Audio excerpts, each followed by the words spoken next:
civil rights generation leaders will be gone.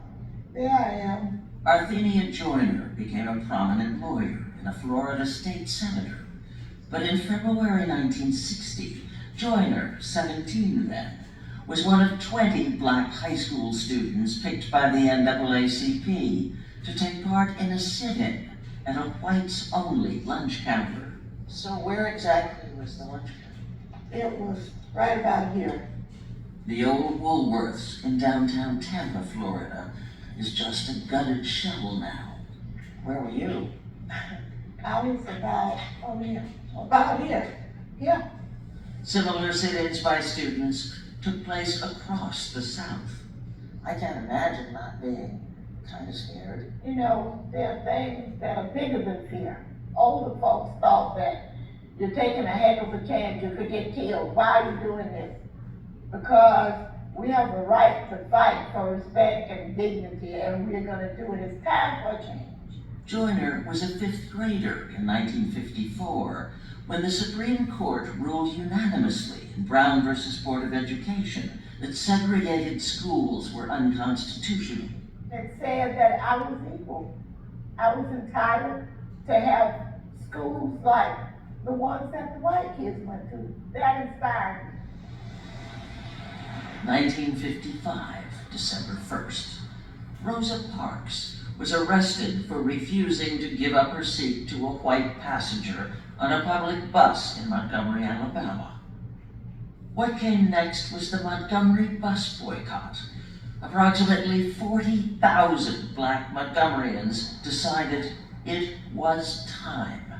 They walked or took black-owned taxis or carpooled rather than riding the bus for over a year.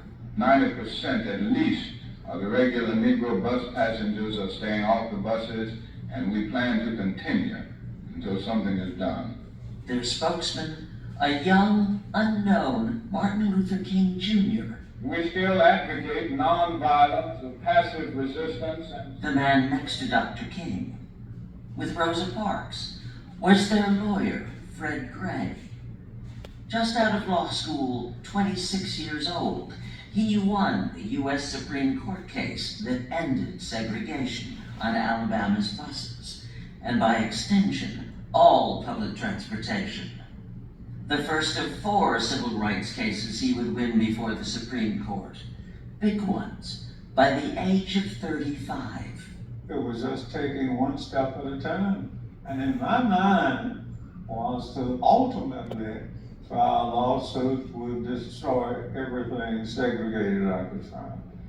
Fred Gray, 95 now, winner of the Presidential Medal of Freedom, was the titan of the civil rights movement the public didn't see at the head of a march. He was in court.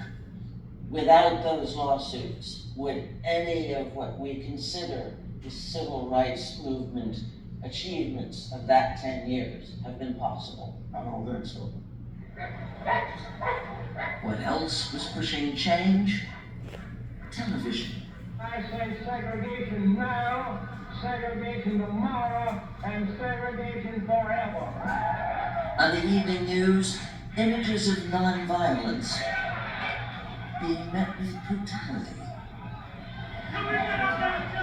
Let us close the springs of racial poison. The Civil Rights Act passed in 1964. Martin Luther King Jr. won the Nobel Peace Prize, but the confrontations didn't stop. The screams of the marchers and the thud of the clubs and hoofbeats were carried by television to an unbelieving America and to a determined president. Bloody Sunday. Selma, Alabama, March 7th, 1965, at the foot of the Edmund Pettus Bridge. This was not the peaceful march from Selma to Montgomery to promote voting rights that King and other movement leaders had spent months planning, staying here with the Jackson family in Selma. The world had a Dr. Martin Luther King Jr. I had an Uncle Martin.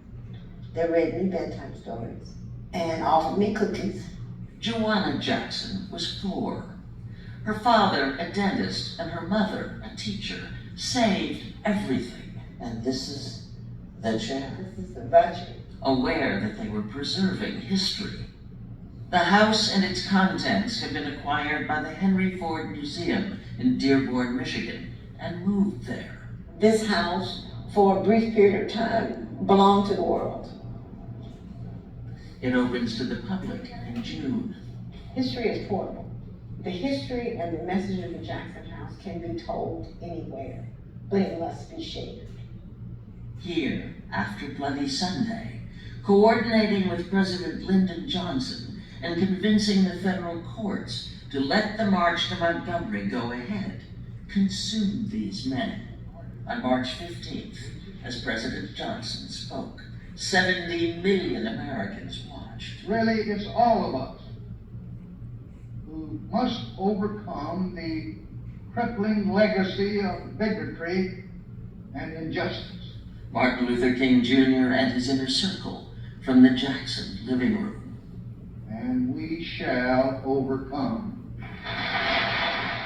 On March 21st, marchers set off from Selma protected, not beaten, by law enforcement. By the time they reached Montgomery 4 days later, there were 25,000. We ain't gonna let nobody turn up around. There you That's my mother. Joanna Jackson and her mother among them. On the 6th of August, 1965, LBJ signed the Voting Rights Act, considered by many the crowning achievement of the Civil Rights era. Lately, attorney Fred Gray has watched as the Supreme Court chips away at it and other milestones he's devoted his life to making the law of the land. Do you think the clock is turning back? I think it has turned back. But we can't give up. We can't look at saying it's turning back and then say, well, I'll give up. We were arrested, we were put in jail, we suffered all those things, but we didn't stop.